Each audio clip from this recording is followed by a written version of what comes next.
কৃষক জনতাৰ বিদ্যুতৰ অধিকাৰ ৰক্ষা কৰক বিদ্যুৎ বিষয়ত ৰাজ্য চৰকাৰৰ অধিকাৰ ৰক্ষা নগাঁও জিলাৰ কঠিয়াতলী বিদ্যুৎ উপসংমণ্ডল কাৰ্যালয়ত কেন্দ্ৰীয় চৰকাৰৰ জাতীয় স্বাৰ্থ বিৰোধী বিদ্যুৎ নীতি আৰু দেশৰ বিদ্যুৎ খণ্ডৰ লগতে অসম শক্তি বিতৰণ কোম্পানী ব্যক্তিগতকৰণৰ বিৰুদ্ধে এক ধৰ্মঘট কাৰ্যসূচী গ্ৰহণ কৰে।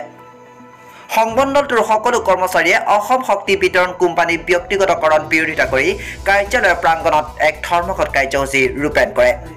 কৃষক জনতাৰ বিদ্যুতৰ অধিকাৰ ৰক্ষা কৰক, বিদ্যুৎ বিষয়ত ৰাজ্য চৰকাৰৰ সঠিক পদক্ষেপ গ্ৰহণ কৰক, বিদ্যুৎ খণ্ড ব্যক্তিগতকৰণ বন্ধ কৰক, ইনক্লাব জিন্দাবাদ আদি ধ্বনিৰে আকাশ পতাশ কঁপাই তোলে।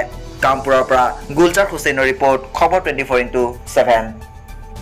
অসম শক্তি বিতৰণ কোম্পানীৰ সমূহ কৰ্মচাৰী স্থায়ী হওক অস্থায়ী হওক সকলো একত্ৰিতভাৱে বিষয়া কৰ্মচাৰী পেঞ্চনাৰ্ছ সকলোৱে আমি অসম তথা ভাৰত চৰকাৰৰ যি জনবিৰোধী নীতি সেই নীতিৰ বিৰুদ্ধে আমি প্ৰতিবাদ সাব্যস্ত কৰিছোঁ। এই প্ৰতিবাদত আমাৰ দাবীসমূহ হৈছে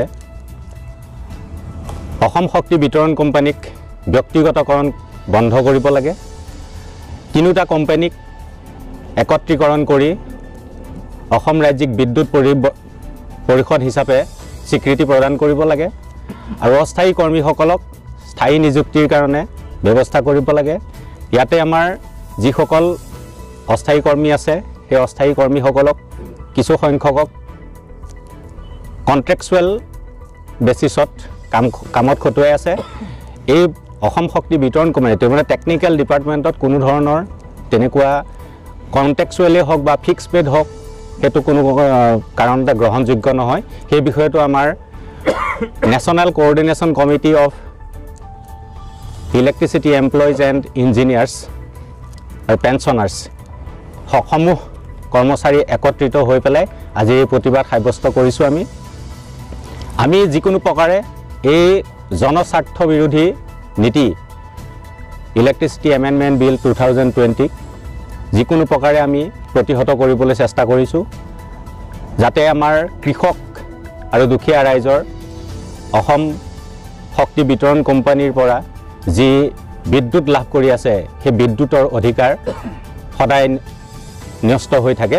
সেই বিষয়তে আমি সকলোৱে একত্ৰিতভাৱে আজি প্ৰতিবাদ সাব্যস্ত কৰিছোঁ আৰু আপোনালোকৰ জৰিয়তে আমি চৰকাৰক জনাব বিচাৰিছোঁ যে কোনো কাৰণতে এই জনস্বাৰ্থ বিৰোধী অসম শক্তি বিতৰণ কোম্পানীৰ ব্যক্তিগতকৰণ আমি মানি নলওঁ আৰু কোনো কাৰণতে মানি লোৱা নহ'ব।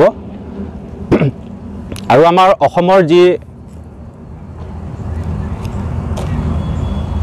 যুৱ প্ৰজন্ম আছে এই ক্ষেত্ৰত এটা অনিশ্চিত ভৱিষ্যতৰ ফালে গতি কৰিব, কৰ্মসংস্থাপন হেৰুৱাব।